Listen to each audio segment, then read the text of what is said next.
Chair. Yes, Mr. Reddycop. There's a motion that I'd like to make. I am just opening it. Let me Okay. open it, and then we will go back. Welcome to meeting number 35 of the Standing Committee on Citizenship and Immigration. Pursuant to Standing Order 1064, the committee is meeting today to consider a request received by the clerk and submitted by 5 members of the committee to discuss their request to undertake a study of the coming into force date of the College of Immigration and Citizenship Consultants Act. Members have all received the letters and have had a chance to look at the meeting request. I will open the floor for debate. And first of all, I would suggest that the motion be read for the record. So any member who would like to read that motion? I would like to do that, Madam. Okay, Mr. Reddycop. Okay, and actually the motion is going to be slightly different. So we have a copy that the clerk has, and I would just like her to send it around to everybody right now. And as we're doing that, I just thank everybody for being here today. And my colleagues and Alexi requested this meeting, so I'm thankful that you guys are here today. I'll begin reading it. You should receive it shortly. So the motion says this, that pursuant to Standing Order 108(2), the committee conduct a study into allegations of potential obstruction of justice at Immigration, Refugees, and Citizenship Canada, that this study consists of at least 3 meetings, that the committee invite Minister Mendocino for 1 meeting, departmental officials for 1 meeting, that the minister appear separately from officials, that the officials invited include Patrick Theron, Counsel Legal Services, Department of Justice, IRCC, and Brian Smith, Assistant Director, Immigration, Refugees, Citizenship Canada, that the 3rd meeting be outside legal experts and other witnesses as the committee sees fit, that these meetings be televised, that these meetings occur at the earliest opportunity possible and no later than November 4th, 2022, that the committee send for all information and documents, including emails, briefing notes, memorandums, text messages, all electronic forms of communications, phone calls, including summary notes, handwritten notes, and any other correspondence, communication, or documentation in the possession of the Immigration, Refugee, and Citizenship Canada, or any subsidiary organizations relating to either the trademark case T-834-20 and related countersuits before the federal court, or to the coming into force of Section 292 of the Budget Implementation Act 2019, number 1, provided that A, these documents shall be deposited with the law clerk and parliamentary council in an unredacted form within 14 days of the adoption of this order. B, the law clerk and parliamentary council redact all information that might reasonably be expected to compromise the personal contact information of individuals and provide the redacted versions to the committee. C, that the access to information packages JUS-A2020-00969, PCO-A-2020-00569, IRCC-2A-2020-93519, Parts 1, Part 2, and Part 3 be sent to the parliamentary law clerk without redaction from the clerk, for the clerk to determine if redactions can be lifted and tabled with the committee. D, the committee hold an in-camera meeting with the law clerk within 7 days of the conclusion of his redaction of the documents in order to determine which documents could be made public. And E, should the department not provide documents in their unredacted form within 10 days to the law clerk, that the Deputy Minister of Citizenship, Immigration, and Refugees Canada be scheduled to appear, and the Minister of Citizenship, Immigration, and Refugees Canada be invited to appear before the committee within 21 days of this motion passing to explain why the documents are not provided. F, should the minister or deputy minister after this appearance still not turn over the documents in an unredacted form within 10 days or fail to appear within the 21 days, the chair shall be instructed to report at their earliest opportunity to the House the following, quote, your committee has requested documents from Immigration, Refugees, and Citizenship Canada, and these documents have not been provided, end quote. That's the motion, Madam Chair. Thank you, Mr. Reddycop. I think no motion has just been sent by the clerk to all the members, and I will suspend the meeting for 3-4 minutes so that everyone can have a look at that motion, and then we come back. So the meeting is suspended for a few minutes so that members get the opportunity to look at that motion. I was going to ask that Brad read it again, actually. No? You did such a good job.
has moved a motion. I hope everyone has been able to see, to read the motion. Would members like Mr. Reddycop to repeat it, or is everyone okay? I wouldn't mind, since you're asking a question, I wouldn't mind that he repeats it. Mr. Zuberi. Okay, Mr. Reddycop, can you please repeat the motion? May read the motion once again? Okay. That pursuant to Standing Order 1082, the committee conduct a study into allegations of potential obstruction of justice at Immigration, Refugees, and Citizenship Canada, that this study consists of at least 3 meetings, that the committee invite Minister Mendocino for 1 meeting, departmental officials for 1 meeting, that the minister appear separately from officials. Point of information or order, I should say, are translators able to translate this into French? I'm assuming everybody's reading along. Can you go a bit slow, Point Mr. d'ordre, Reddycop? Madame la Présidente. Point d'ordre.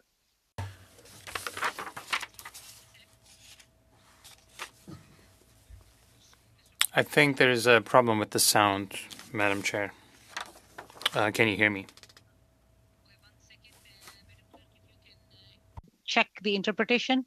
Je pense que c'est parce que I think we had too much echo for our interpreters who are doing a tremendous job. I want to just remind that, but I think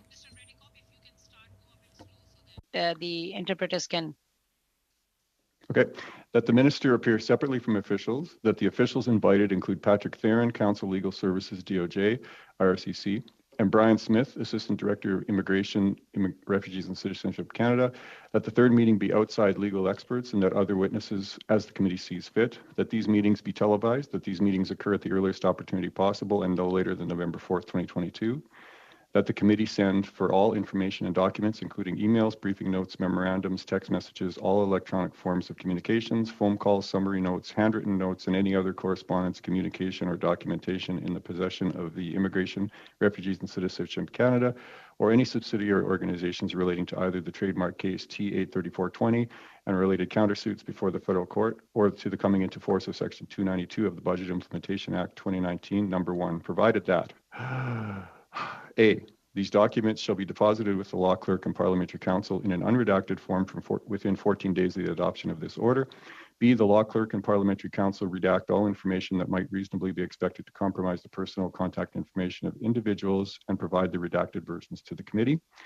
C, that the access to information packages JUS and so on, PCO and so on, IRCC and so on, parts 1, 2, and 3, be sent to the parliamentary law clerk without redaction for the clerk to determine if redactions can be lifted and tabled with the committee.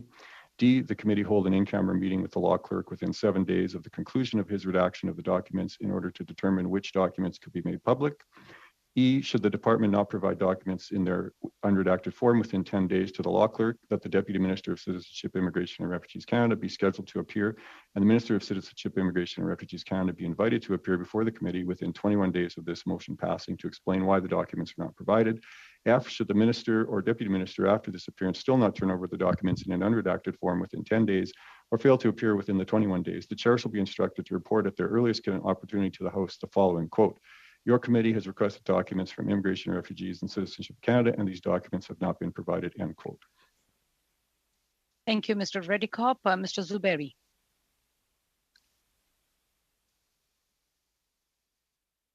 Mr. Zuberi? Donc, merci, Madame la Présidente. Thank you, Madam Chair. I was listening to the French interpretation. It was intelligible. So I just want to get some more information on a couple things.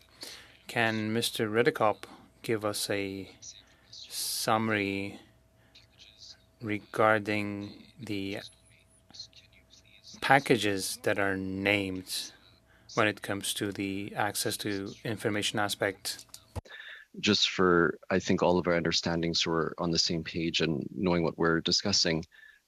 If you can give us an adequate summary, please, not a minimal, but adequate summary, so we have a proper understanding to judge what this motion is actually about. Thank you, Mr. Zuberi. We have 2 hands raised. Then after those, then we can go to Mr. Reddycop. Mr. Brunel Desep.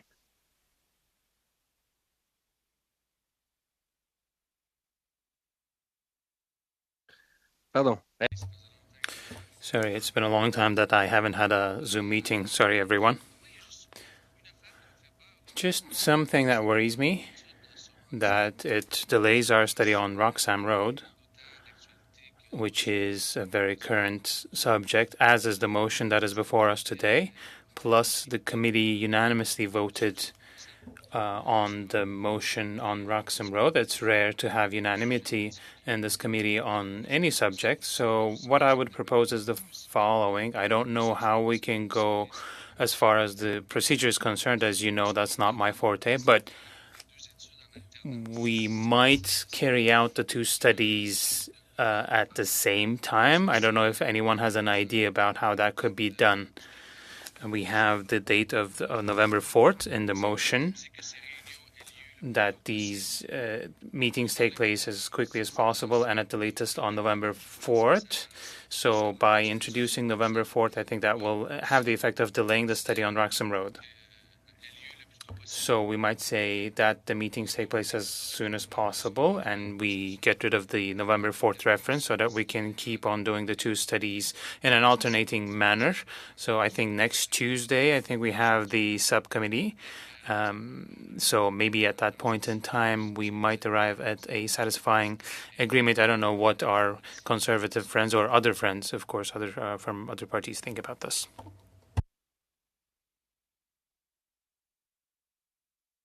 Ms. Kwan. Thank you very much, Madam Chair. Before we get into sort of, I guess, scheduling issues, which I'll defer for further discussion at a later time. But on the substance of the issue, which is sort of where we're at with respect to this motion, the situation, and I think committee members may have received these documents. It was sent to me, but I understand that it was also sent to the clerk for distribution. It may not have gone through translation. I'm not quite sure. But in any event, I received a whole stack of documentation on this, including the ATIP document. And it's over 300 some pages. And so I pour through that document. And there's some pertinent information that I think is important to bring to the attention of the committee. And then I would also have some questions, I think, for Mr. Redekop as well. In the ATIP document, it actually shows that on November 20th, on the Friday, Ian Shugard, who is the then clerk of the Privy Council, signs an order stating that the Governor General, quote, fixes the date on which this order is registered. Now, I don't know what that means and what compelled him to fix the date and how did he fix the date and for what reason did he fix the date. I think it's important for us to sort of get an understanding with respect to that. The other interesting note for me in reading the document is that on November 23rd, on the Monday, Sabrina Kabar, in the Department of Immigration writes, and I quote, the GG already signed on Friday or Saturday, so technically the act is now in force. So according to the Immigration Department, official seems to think that the act has already been enforced as well. Then subsequent to that, on November 23rd, the Assistant Director, Brian Smith, also writes, the GG signed off on the order late Friday. As such, the act is already in force as of November 20th, but this is not yet in the public domain. So that's yet another official confirming that the act has been signed and in force. Then we know that on November 25th, according to the documents, that Jervis Wall wrote to the federal court in Toronto stating, quote, that the act was proclaimed in force on November 20th by the Ordering Council. So that was another definitive statement from officials. Now, then we have other officials writing to Mr. Tarrant asking, do we know how this came into force? And then further to say that I assume that there is a paper trail aside from the lines we reviewed. Could you please let me know? So officials themselves are trying to find this paper trail. Now, then on November 27th, Madam Chair, Jonathan Shanks, who is the senior counsel of the Privy Council Office, writes, and I quote, "I understand the order was made on November 20th. The order will be registered December 9th. So there's a discrepancy, even though if you look at the order itself, it does not say that the registration would have a different date. The OIC dated November 20th clearly indicates, and I quote, from the OIC, Her Excellency the Governor General in Council, on the recommendation of the Prime Minister pursuant to subsection 301 of the Budget Implementation Act 2019, number 1, Chapter 29 of the Statutes of Canada 2019, fixes the date on which this order is registered as the day on which section 292 of that act comes into force." So the language there is quite clear to say that the order is registered as the day on which the section of that act comes into force. So it's supposed to be the same day. Now, there's something odd about this OIC, of course, and I don't know how that came about. On the bottom of the OIC, there's a date modified, which says 2017-04-31, referring to April 31st of 2017. I don't know what that date means and how it came about, because obviously there's a glaring concern in the sense that April does not have 31 days. But regardless, that might be a computer glitch or something, I'm not sure. But that's, so the OIC though was very clear to say that the day to which when this comes into force. Now, then further on November 27th, a council wrote to Mr. Tarrant, and in quote it says, "Oh boy, anyway, for next week." So somehow there's some sort of alarm bell that has been rung, that something is awry here, and then the Assistant Director, Brian Smith, further wrote on November 30th that things are on fire over here. I don't know what prompted that comment, but something is definitely not quite right, judging from that comment.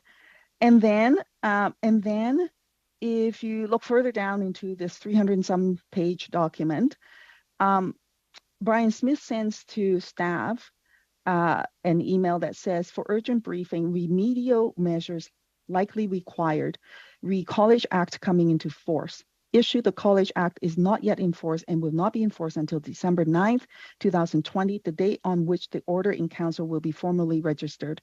The department will need to consider remedial measures given public communication of November 25th, 2020, that the College Act was already in force." So officials there have now noted that there is a major concern and some sort of remedial measure is required. And then finally, Madam Speaker, on November 27th, Jonathan Shanks wrote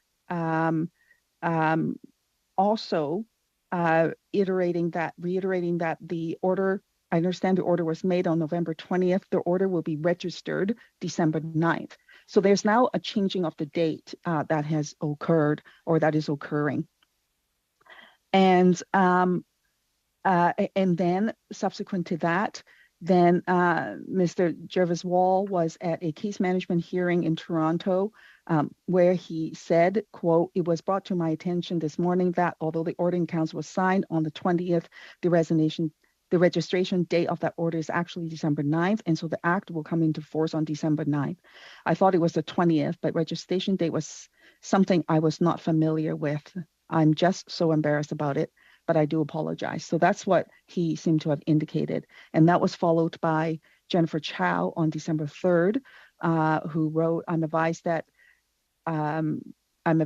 the in-force date of the College Act that we refer to Ms. Shalom's cross-examination on November 26, 2020 is incorrect. Typically, the day of the order is the same as the enforced date, but this order had irregular wording. The enforced date is expected to be December 9th.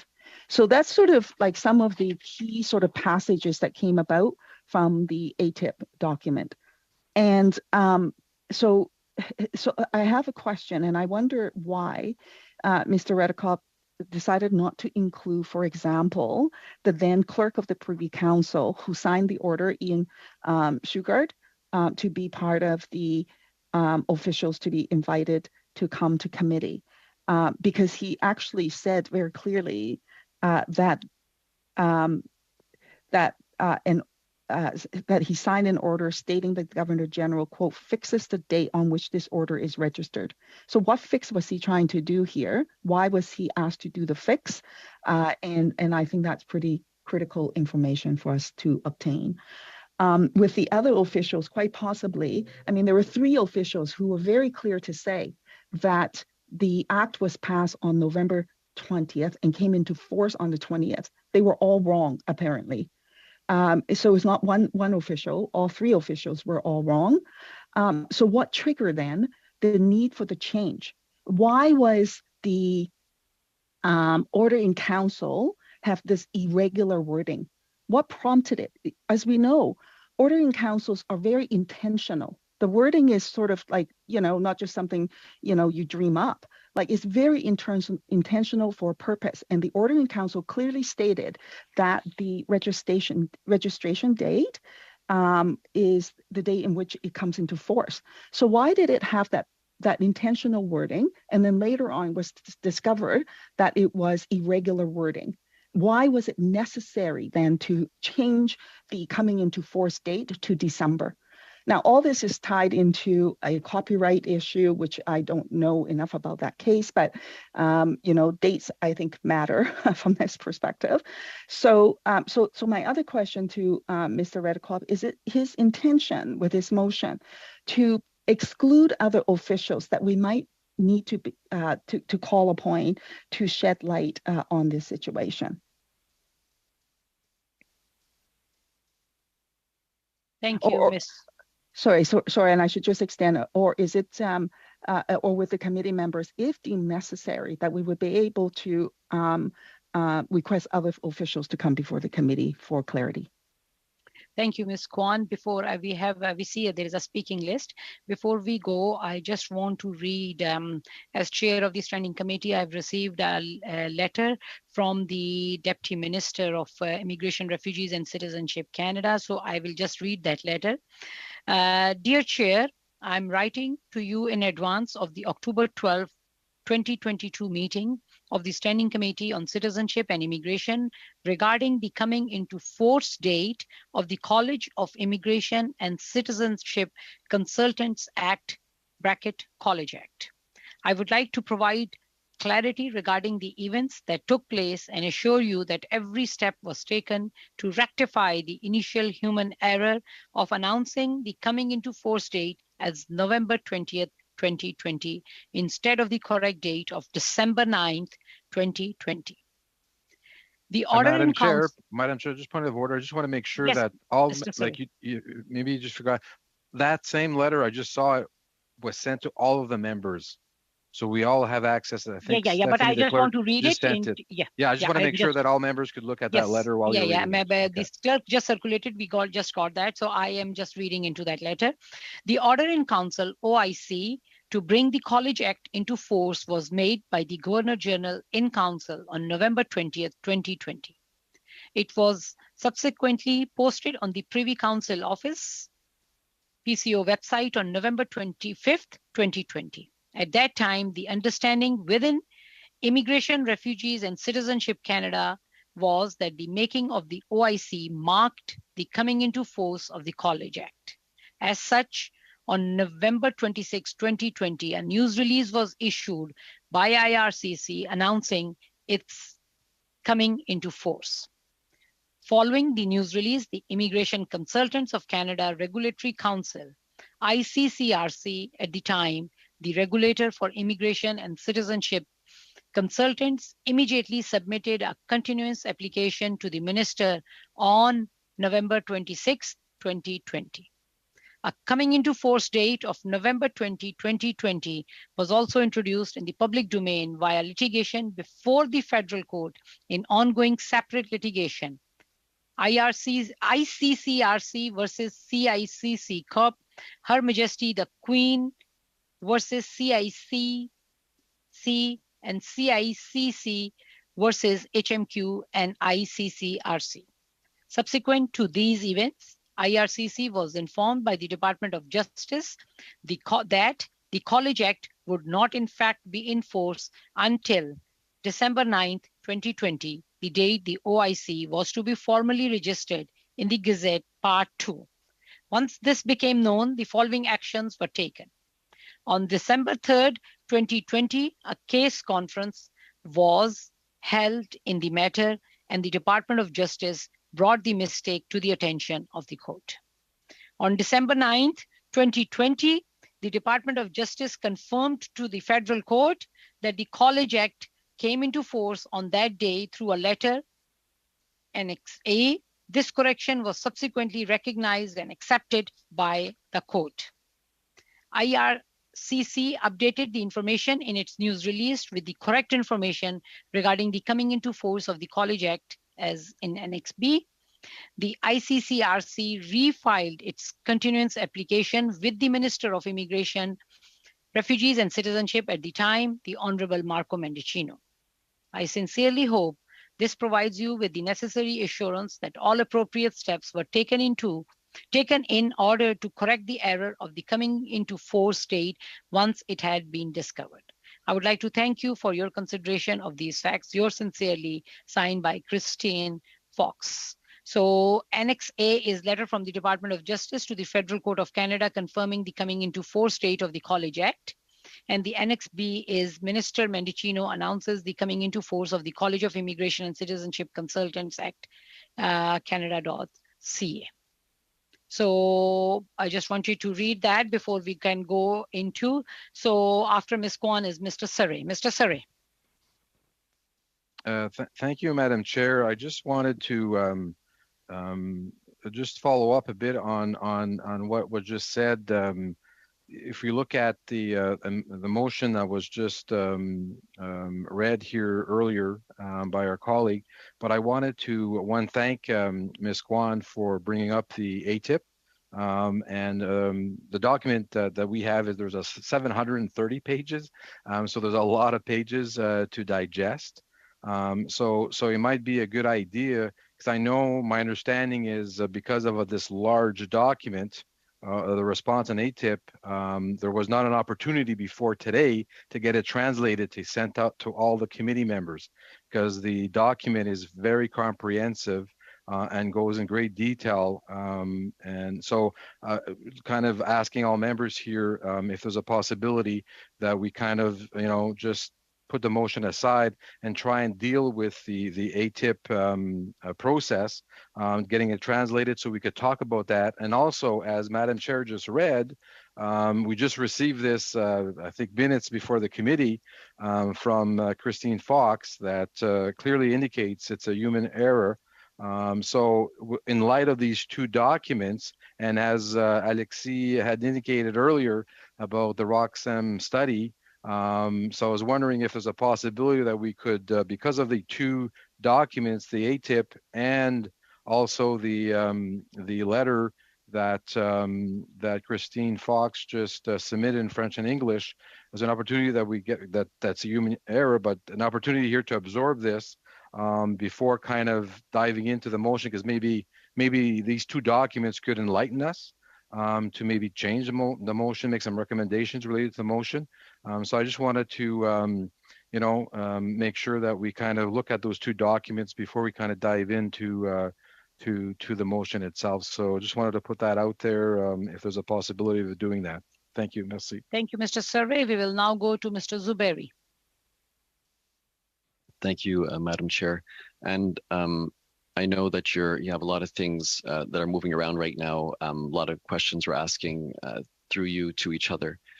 So I'll just reiterate my question, my initial question through you to Mr. Rendekop around a summary, or anybody else for that matter, a summary of the access information documents referred to in the motion.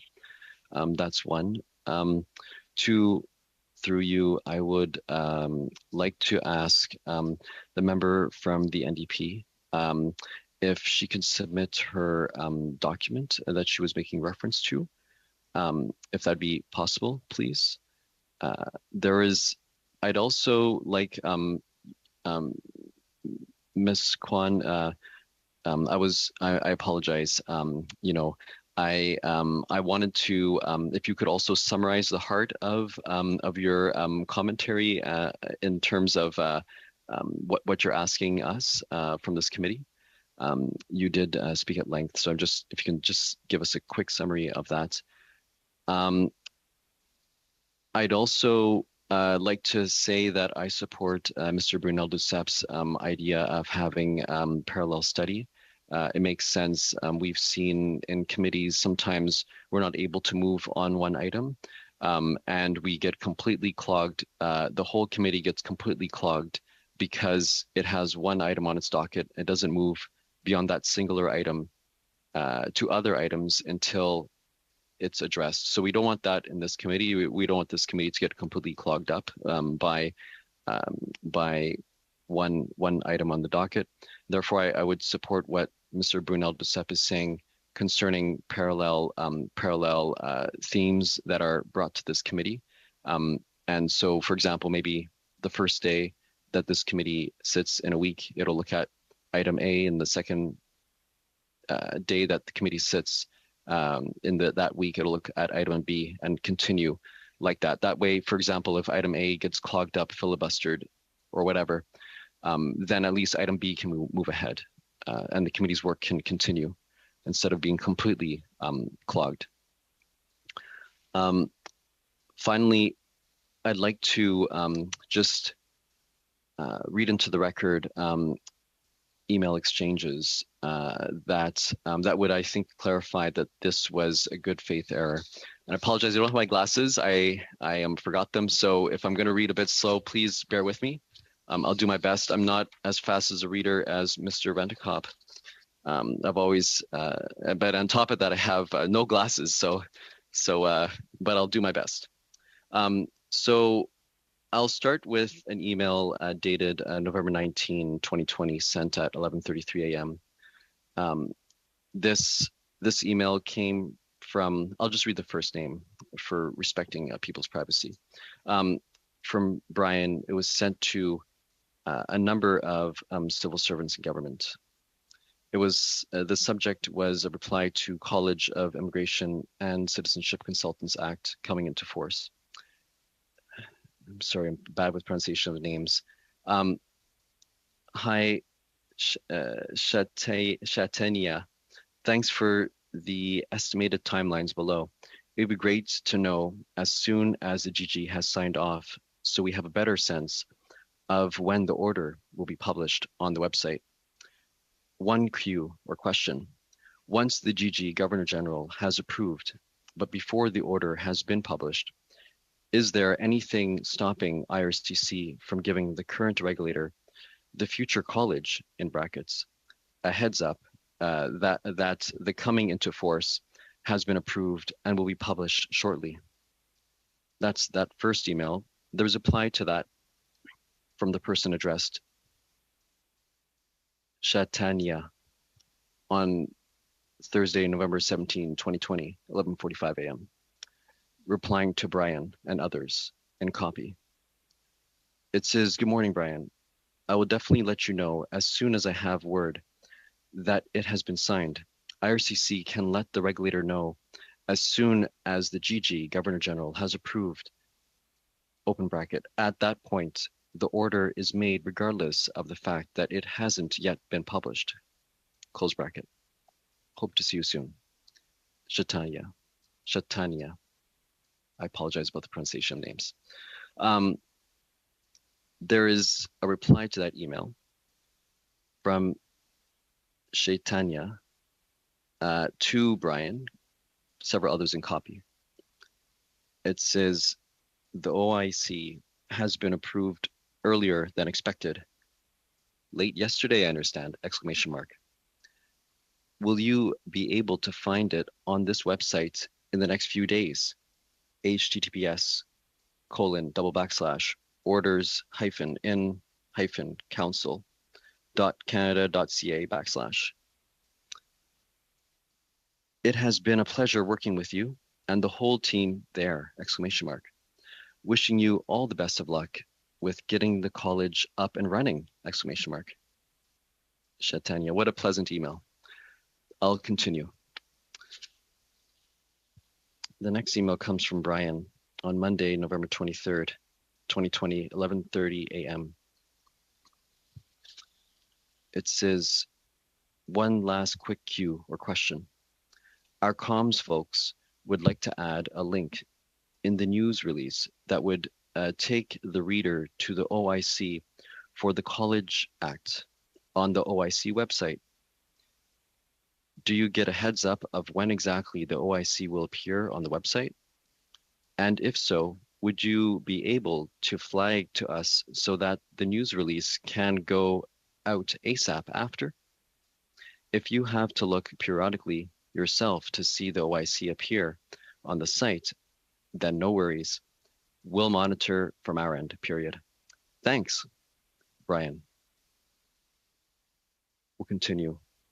A reply from Shatanya, sent November 23rd, 2020, 11:37 a.m. to Brian. Nobody else in copy at this point.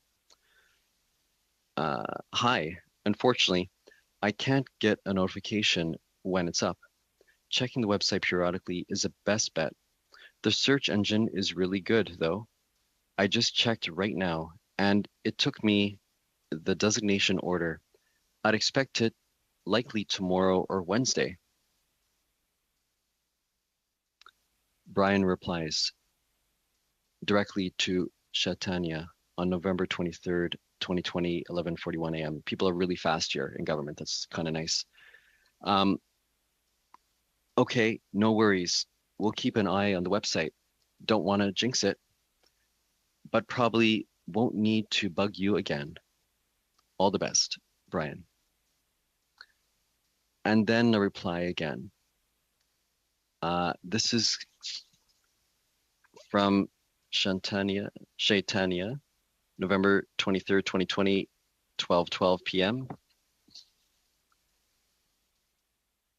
It's sent to Brian, copy somebody else named Sabrina in CIC. It says, it's never a bother to hear from you guys. Hope things go smoothly though. Shatanya. Okay, we're almost done here.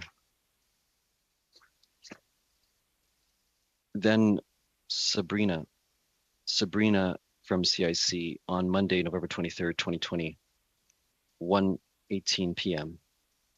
It's high importance. It says, I think Brian definitely jinxed it, smiley face. Urgently hoping you can provide me with the exact date that the Governor General signed the OIC. If we are to refer to the date the Act came into force in briefing materials, what should we put? It is the date that the GG signed or the date that the OIC goes online. I've been reading a lot, so I'm going to read this part again because this is really the kicker and the crux of the issue. We're seeing now an exchange between government officials, a good faith exchange. They are diligent civil servants replying quickly. They're not waiting a day or two to reply to emails. They're replying in real time, cordially, working together towards a common objective. And now we get an email with importance high and a flag that thus far the civil servants who are working in good faith were having a good faith error, and that's now being picked up upon. So I'll read up again so we understand the tone here. It says the key elements say, urgently hoping you can provide me the exact date that the GG signed the order in council. if we are to refer to the date the Act came into force in briefing materials, what should we put? Question mark. So they're asking each other, what should they put? They don't know. They're debating, discussing, as they should, because they don't know. They should be talking with each other to get the best information. They're doing their job. It is the date that the GG is it the date that the GG signed or Governor General signed? So they're asking, is the date the Governor General signed or the date the Order in Council goes online? They don't know. They're asking the question to each other. There's a reply from Chaitanya. It didn't take long, just 4 minutes after, November 23rd, 2020, 1:22 p.m. It's to Sabrina and Brian. It says, haha, she approved November 20th. You should use the date. You should use that date. She meaning Governor General. You should use that date as the official day the order was made rather than the date it goes online. From Chaitanya. Finally, Sabrina replies, says, merci for the quick response. See, they're so fast. All the best. So this is sent on 23rd November 2020, 1:23 p.m. So we see an exchange between civil servants.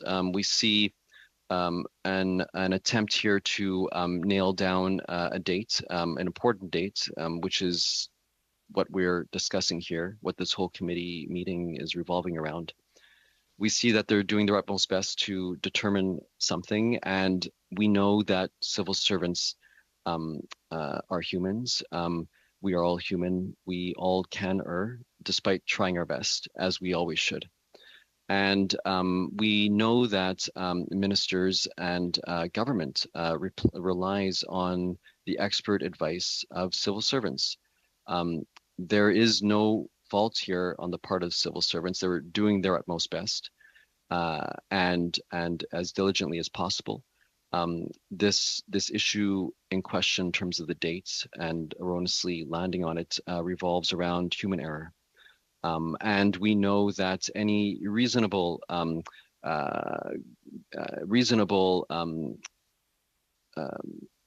minister would rely on the expert advice of the civil servants, as they should. When it comes to especially these technicalities, I think it would be erroneous and unbecoming or just waste of time for the minister to actually drill down into that type of date. That's exactly the job of a civil servant to do. Not the job of a minister to verify a particular date in question. If we had that level of expectation of our ministers for each and every date that's put into a document, we would not have a document published even because of the amount of time that would take to verify. I'll leave it at that, Madam Chair. I've asked a number of questions through you. I'm hoping that we can get fulsome but clear responses so that we can make a determination on the questions at hand. Thank you. Thank you, Mr. Zuberi. I see a speaking list. So yes, I took note of the questions. Maybe when we go to Mr. Redikop, he can answer your questions and we can go to Ms. Kwan in the end. We have Mr. Brunel Decep next on the list. Mr. Brunel Decep. Thank you, Madam Chair. Well, first of all, in the motion, if it is adopted, there is one element that has to be written somewhere, the reproduction of documents. It has to be in both official languages. That's one of the things I'm going to mention that needs to be included in the motion, that documents be in both official languages. Secondly, when this emergency meeting came up, the subject matter was also covered in newspapers. And Madam Chair, as you know, I'm not someone who does his job in an ultra-partisan way. I think everyone can agree to that fact, everyone who works with me. But I went into the details to see what actually came to pass. And I think there was a mistake by civil servants, a good faith error. But my concern, and I said this initially, that this motion that envisages or that proposes to go into this study at the latest November 4th with meetings that will lead us to lose time for other studies. As I was saying, I think we should be spending a lot less time on this study, and if it's not accepted, I don't know how I would be able to support a motion that would lead us to lose time and delay other studies unanimously agreed upon by all parties represented on this committee. So very sincerely, I think it looks like a waste of time. And I don't really see a scandal in here. Did not live up to the expectation we may have had when I was signing the petition, the document to ask for this meeting. So this is my opinion, and I just wanted to share this with the members of the committee. I work really well with members of the committee, regardless of their political parties. I don't think that this is a time to be ultra-partisan because we have so many very important studies that we need to be going into. So this is how I feel at the moment, Madam Chair. Thank you, Mr. Brunel. Mr. Ali. Thank you, Madam Chair. I been listening and I have reviewed those email chain and the documents, and I agree with Mr. Alexis that it's to me it's very clear this was a human error on public servant part. And putting our resources, committees, time into this, I think it's a waste of our resources and time. And on the top of it, you just read that letter from Deputy Minister that it was a human error, which was corrected later on, and it was provided in a court, and it was accepted. So I think we could prefer to spend our time on things that matter to Canadians and newcomers. We can use our time in a better for the better outcome for Canadians. To me, it's just wanted to reiterate what Mr. Duceppe said and Mrs. Zuberi said. To me, it's a very clear. It's a human error on a public servant part, and it was corrected as soon as it came to their attention. And I also wanted to ask if Mr. Kwan talked about those letters and signing of the clerk of Privy Council, and then it was broader discussion. If she could summarize that in a simple words, that would be helpful as well. Thank you so much, Madam Chair. Thank you, Mr. Ali. We have next Mr. Janus. Thank you, Madam Chair.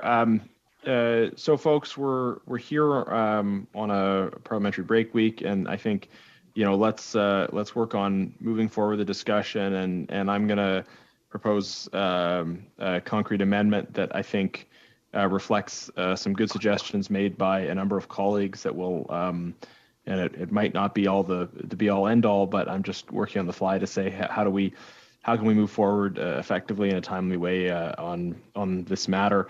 I do want to say, just responding to some of the comments, that distribution of materials in both official languages is already covered by the routine motions.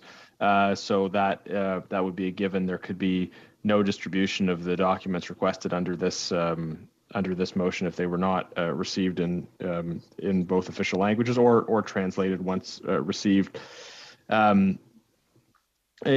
There's been some discussion of the substantive matter underlining this. I think and suggestions about what may or may not cause what was the problem here.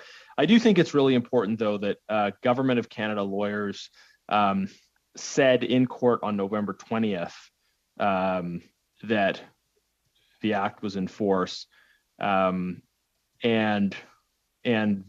that was likely that the decision to say that had been made before even the initial meeting took place. So we have not one, but actually multiple different either cases of wrongdoing or multiple overlapping errors here.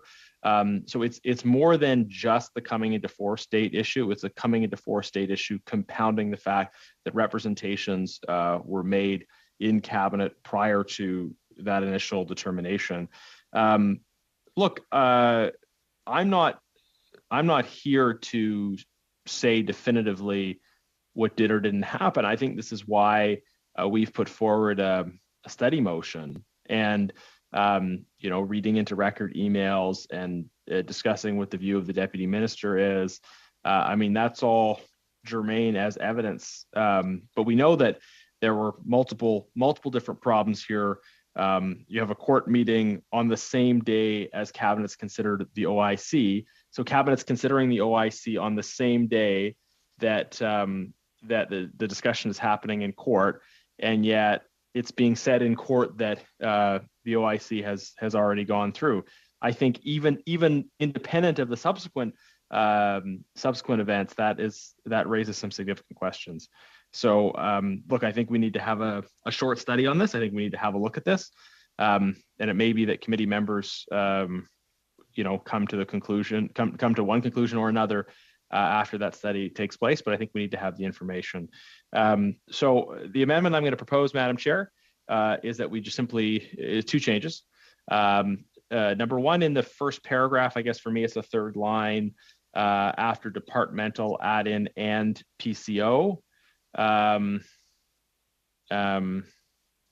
guess PCO is notionally a department, but to specify in response to Ms. Kwan's interventions that specifically want to hear from PCO officials involved. Sorry, Mr. Janice, where are you adding that? So after that, the committee invite Mr. Mendicino for one meeting, department officials, after the department officials? Departmental and PCO officials.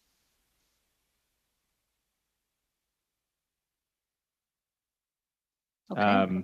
So again, we're not, I think Ms. Kwan has some good suggestions for officials that can be named, and perhaps wants to propose those names in a sub-amendment, but I think it probably is covered by just adding and PCO. And then I want to strike out the line and no later than November 4th, 2022. That doesn't need to be a sticking point, and certainly recognize the importance of some of the other issues that are being worked on. So a 3-meeting study without the time parameter required. Hopefully that allows us to dig into this in a way that I think reflects a consensus of the committee that this is an issue that needs to be looked at in a measured and reasonable way. So I propose that amendment and hope we can have the consensus to move forward. So you are proposing to be added and PCO after departmental. So adding the words and PCO and removing the words and no later than November 4th, 2022. No later than November 4th, 2022. Okay, so now we have... Sorry, Madam Chair, sorry for interruption. Can we have a 2 minutes break, please? 1 second, let me just say what that is on the floor. So right now, Mr. Janus has moved an amendment to add the words after departmental and PCO, and then strike out after earliest opportunity and no later than November 4, 2022. So now we have an amendment on the floor. Yes, Mr. Ali. Yes, I was just requesting if we can have 2 minutes break, please. Would members like to suspend 2 minutes? We've already had one suspension in the first hour of the meeting, so I suggest we try to complete this work.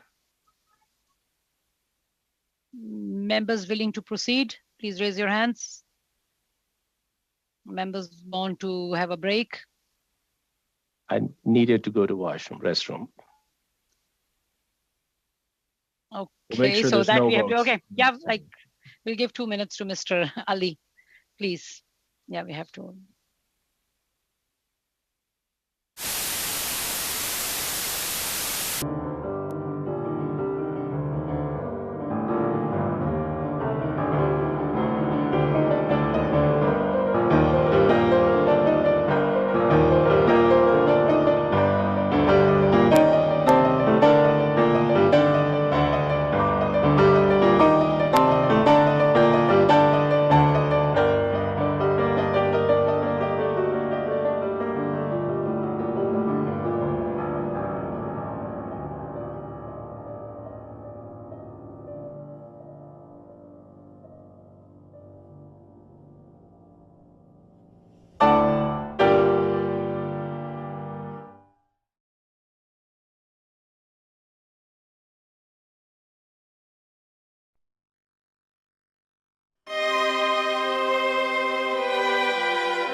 an amendment on the floor. And I see that we have people on the speaking list are Mr. Reddycop and then Ms. Kwan. Mr. Reddycop. Madam Chair, I am totally fine with the amendments proposed. I do want to speak to some of the questions that have been asked about the main motion. So I would suggest we vote on the amendment and then get back to talking about the main motion. Thank you. Ms. Kwan. Thank you very much, Madam Chair. On the amendment, I'm fine with those changes, but I'm just also seeking your advice as to as to if this is the time to respond to some of the questions that were put to me, or do you want me to defer that to a later time? So we will have to deal with the amendment first, because amendment has been moved by Mr. Janice. Once we deal with the amendment, then we can go to Mr. Reddycop and to Ms. Kwan for answering the questions which were raised by the members who are looking for some clarifications. So any further discussion on the amendment moved by Mr. Janice? No? Can we please take the vote? Madam Clerk, if we can take the vote on the amendment moved by Mr. Janice. Mr. Ali?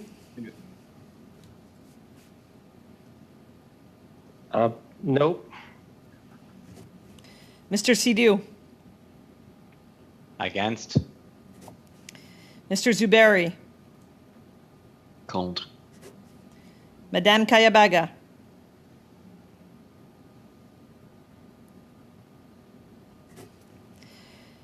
Monsieur Sarré? Contre. Mr. Benson?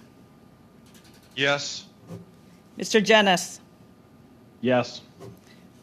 Mr. McCauley? Yes, please. Mr. Reddycop? Yes. Monsieur Brunel-Dussat? Contre. Ms. Kwan? Yes.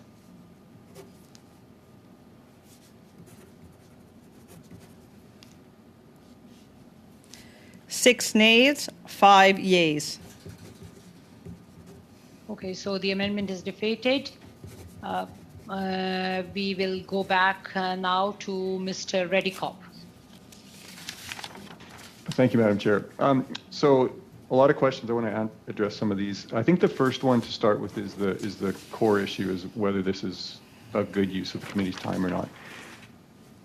Forgive me if I'm not too willing to put all my eggs into the basket of a representative of the government coming to this committee meeting and reading some emails to say there's nothing to see here, everything's fine, let's move on and do something else. This is to me not a good enough way to study this issue. The core issue, I think, if I look at it, is that on the 20th of November there were lawyers in a court, and if you just think about the timing here, this would be during the day at some point, telling a judge something had happened, a decision had been made, when that very day cabinet was going to consider that idea. And generally speaking, cabinet meetings are in the later part of the day. So to me, that raises a whole bunch of questions. Lawyers were told to do something in anticipation of something probably happening later that day. And then we get into all the date questions after that. So to me, there's an ample number of questions here that need to be addressed beyond the simple, oops, we made a mistake, it should have been this day or that day. I think right at the very start of this, before those supposed human errors were made, there was a fundamental question of whether lawyers were instructed by someone in cabinet to say something that actually hadn't happened yet. And so to me, there are ample questions here that need to be looked at. We don't need to spend weeks on this and months. It's a very quick thing. But I believe that there is a very, very strong case to look at what was done and how it was done, so that we can make sure that, if there was nothing wrong, that's great. But if there was something done wrong, and it appears very questionable from that perspective, that I think it's something that we as parliamentarians must look at and make sure that there's some process that needs to be updated or fixed in the system. So to me, that's the fundamental question here. I think there's plenty of reasons to proceed with this study. Now, to some of the questions, to Mr. Brunel-Dussat regarding Roxham Road study.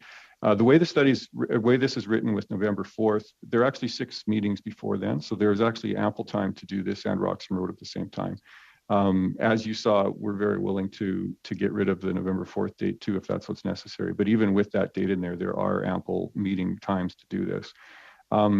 As to Ms. Kwan's question of inviting other people, again, we attempted to do that, but even in the wording as it is, the third meeting, we can invite whoever we want, and it's certainly not the committee's, not my intention to restrict the kind of people that we would request to come to the meeting. And so there's ample opportunity to invite others that we feel, that the committee feels is necessary. As far as delaying, Mr. Seri, as far as delaying this in order to do other things, the whole point of this is to do the investigation. This meeting here today is not to actually perform the investigation. It's simply to decide to do this or not. And so I think that's the whole point of the meetings. And so that's what we need to do.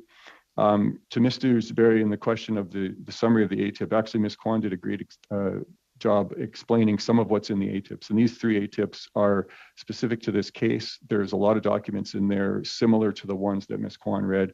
They detail some of the going back and forth that happened during this time, and they're very, very relevant to this particular case. And so that's the high-level summary of what's in there. And then Ms. Kwan did a great job of giving you some of the more nuanced details of the kind of materials that are in there. And so that it's very important and pertinent to the case. So I think that summarizes most of the answers to the questions that I've heard to this date. But I think the key point here is that this is an important study. It doesn't have to be a long study, but there's some pretty significant questions about what happened on that day, the lawyers in the court, what they said to the judge, why they said that, even though that decision may not have actually been made yet at that point. So I'll leave it at that for now. Thank you, Mr. Reddycop. Ms. Kwan, you wanted to clarify some questions you were asked by the members? Well, thank you very much, Madam Chair. Well, I think an issue here is the question around the OIC coming into force date. And if you look at the documents that were sent to committee members and the member who asked for me to table these documents were sent to the clerk. And I received a copy as well, separate and apart from that. So committee members, if they've not received it from the clerk already, they will be, I assume, at some point in time getting these documents. And so upon receipt of these documents, and there were a lot of documents, let me just say that. So I began to look through this information. Aside from having read what was available in the public realm through the media, and then, and to that point, I also requested that we have this meeting as well, because I think that the issue is important for us to get clarity on and to try to shed some light on the situation. So now at the heart of the issue is about the date of the OIC coming into force and the copy of the OIC that the government issued. And then there are supplementary documents to indicate that the act came into force. It was registered on the day, which is November 20th. And it also said on the OIC that is the date to which the act would come into force. So that's very explicit in their language. Now, I'm not a lawyer. I'm not a cabinet minister at this level, but having been a cabinet minister at a different level, I can tell you OICs come about and they're very intentional.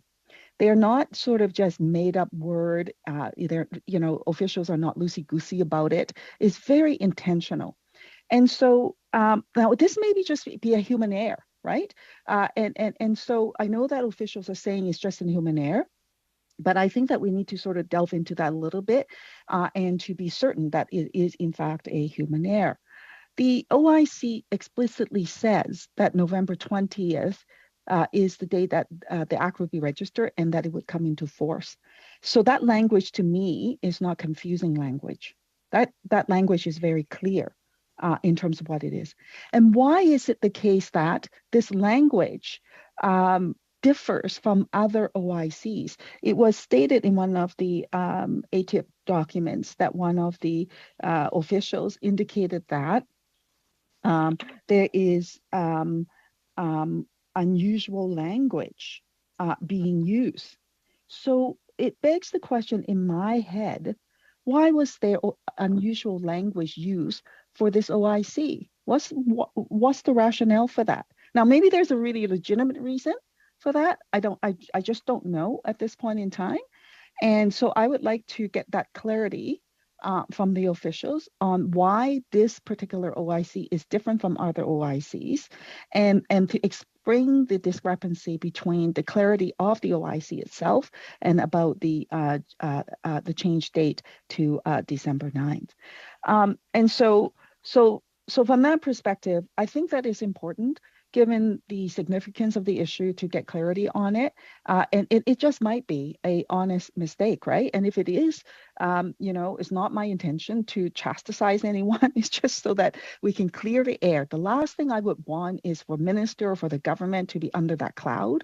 I don't think that's good for anyone. It's not good for democracy. So let's clear it for once and for all. With respect to the number of meetings, do we need 3 meetings? Do we need 1 meeting? To be honest with you, I'm not sure. Maybe it's just 1 meeting. Maybe the light, will be shone and we'll all sort of see it very clearly.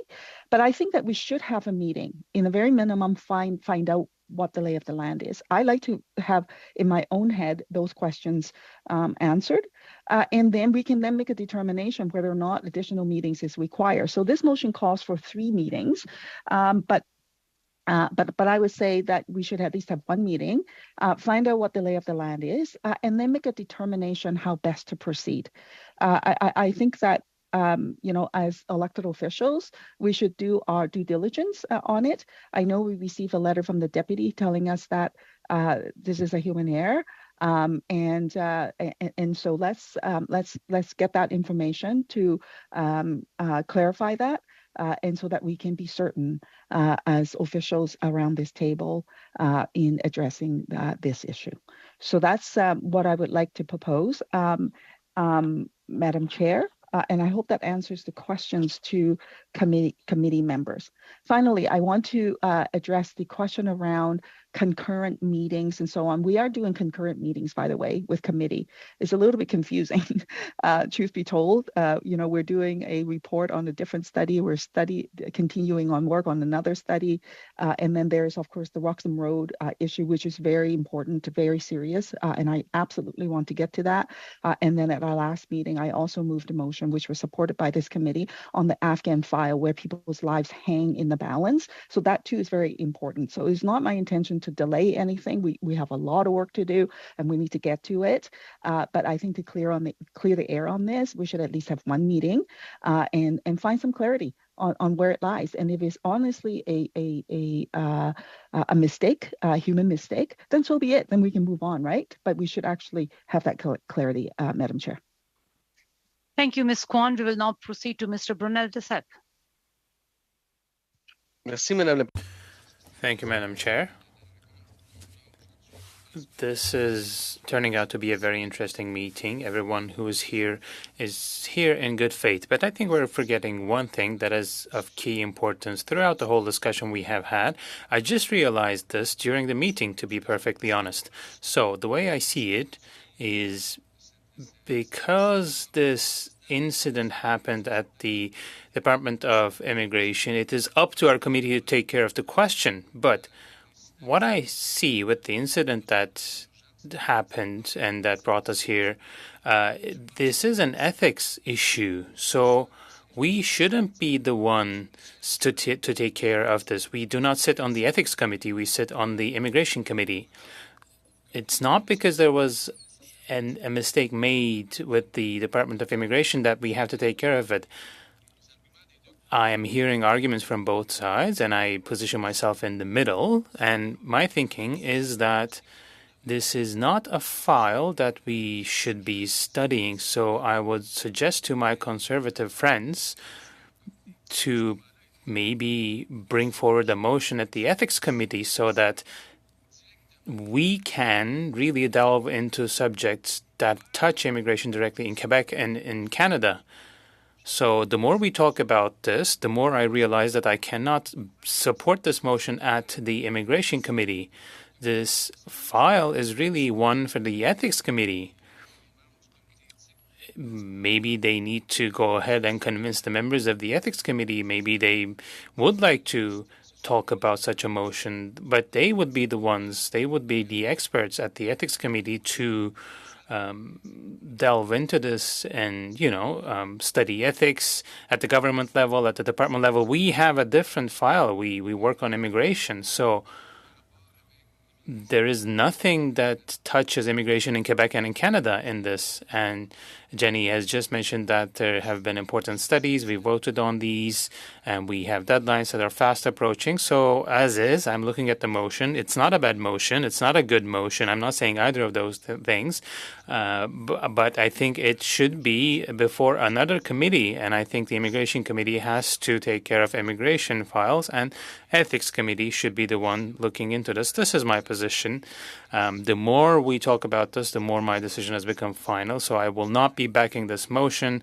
I would very much like that we work on immigration issues, immigration problems or situations. This is our job as members of this committee. So I submit this opinion with respect. I think everyone is here in good faith, but I have made my decision, and I think most of the people who are here have made their decision. So I don't know why we should be delaying other work any further. So I think we should go ahead and just vote on the motion.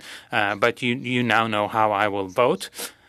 But let's vote and see where this takes us. This is what I had to say, Madam Chair.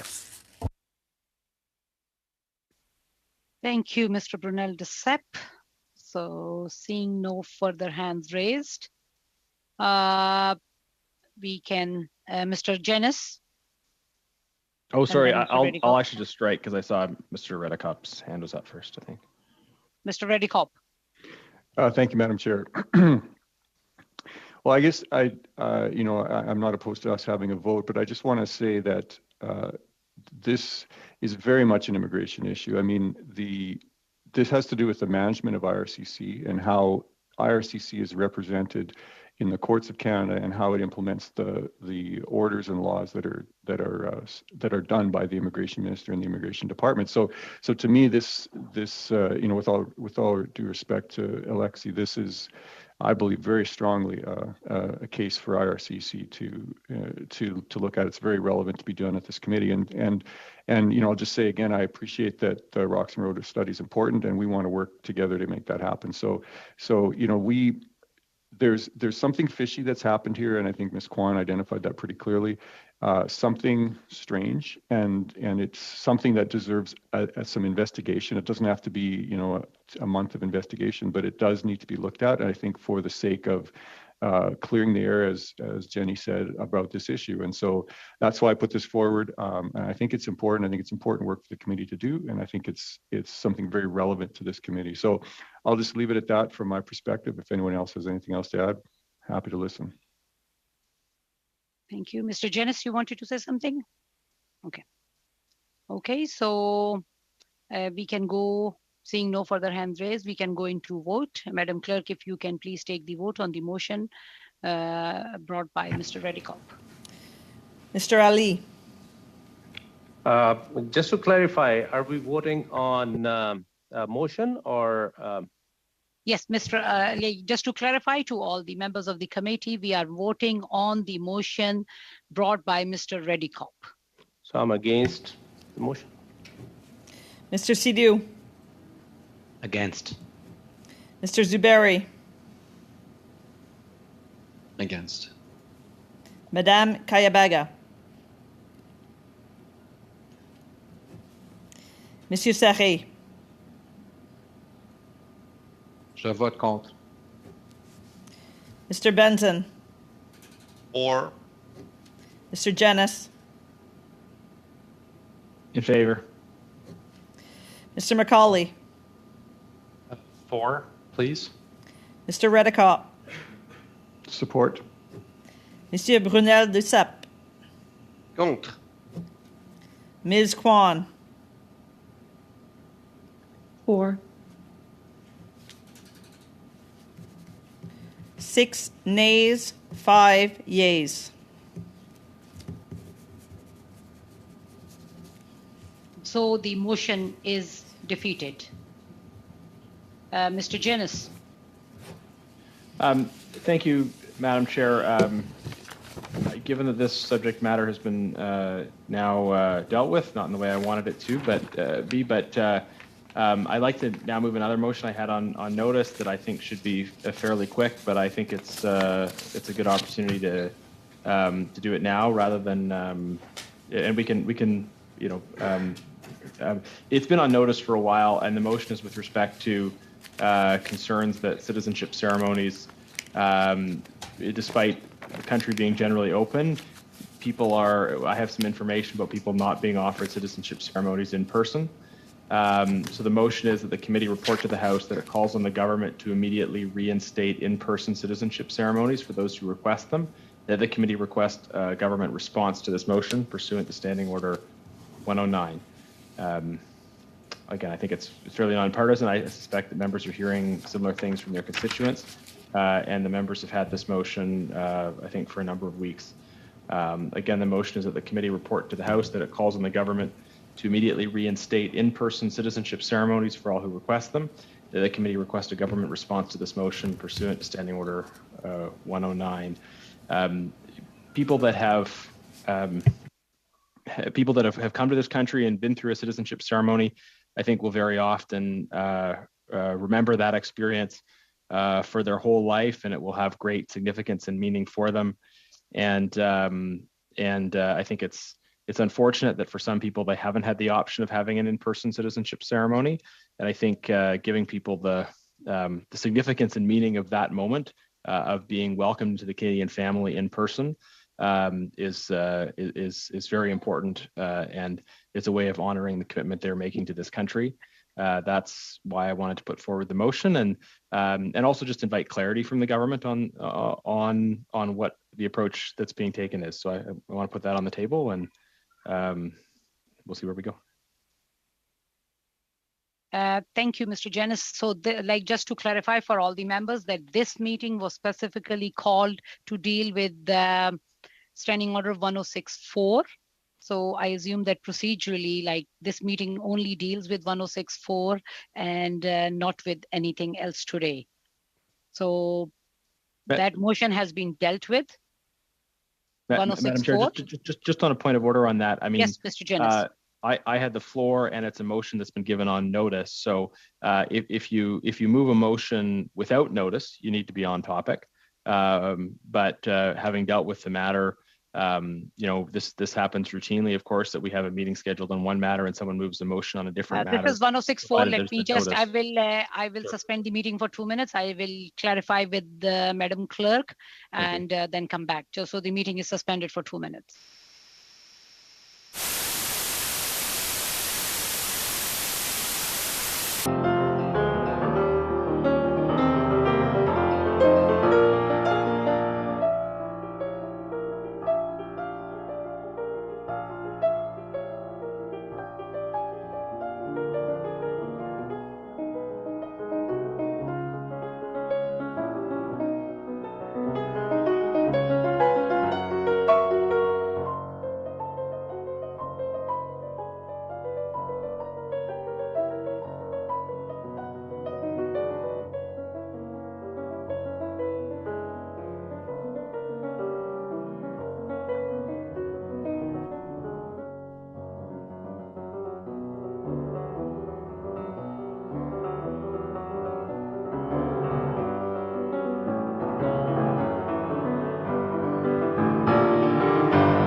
Clerk. So yes, Mr. Janice has brought in a motion.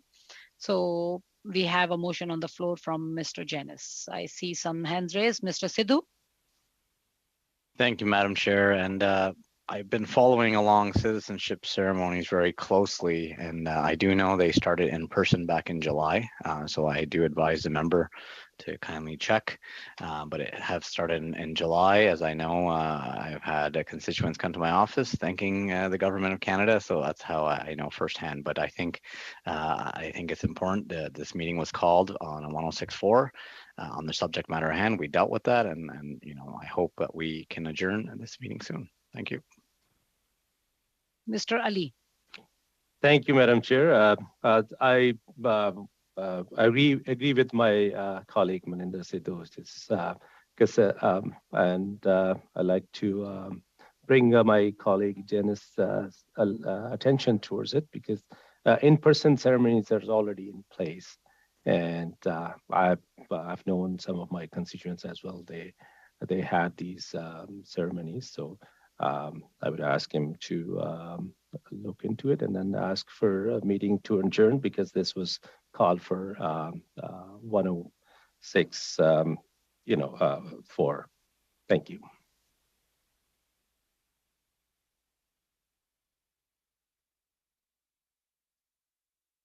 Mr. Reddycop. Thank you, Madam Chair. A couple things.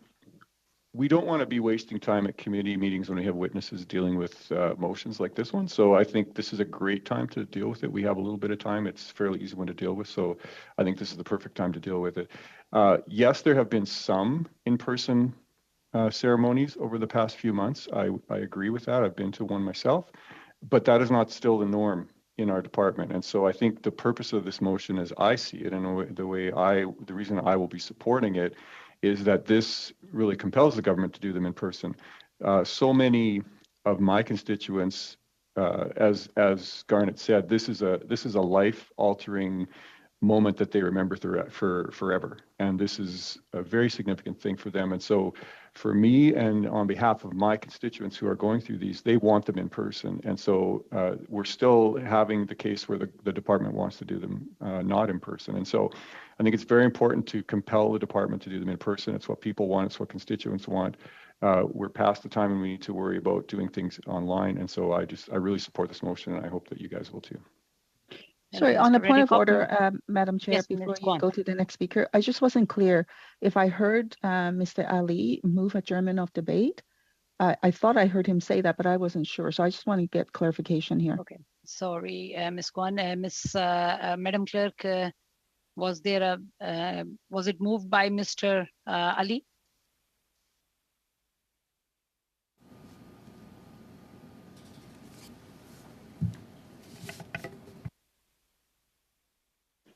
Yes, I said that since this was I think Mr. Janice might not have been aware of this in-person ceremonies are in place, and also this meeting. Sorry, point of order. I don't think he was given the floor. I think there was a clarifying question that was asked. Mr. Janice, like one person at a time, so please raise your hand, and I'm happy to provide rationale if he's providing rationale. Please, wait for the chair to recognize. So we have like a speaking list. So Mr. Sidhu is on the speaking list next. Mr. Sidhu. Madam Chair, I move that the meeting now be adjourned. Okay, we have a motion, which is, this is a non-debatable motion. So if we can please take the vote, Madam Clerk. Mr. Ali. Yes. Mr. Sidhu. Yes. Mr. Zuberi. Yes. Ms. Kayabaga. Yes. Monsieur Sarré. Oui. Mr. Janis. No. Mr. McCauley. No. Mr. Redicop. No. Mr. Benson. No. Monsieur Brunel Duceppe. Oui. Ms. Kwan. Yes. 7 yeas, 4 nays. Okay, so the motion passes. So the meeting is adjourned. Thank you.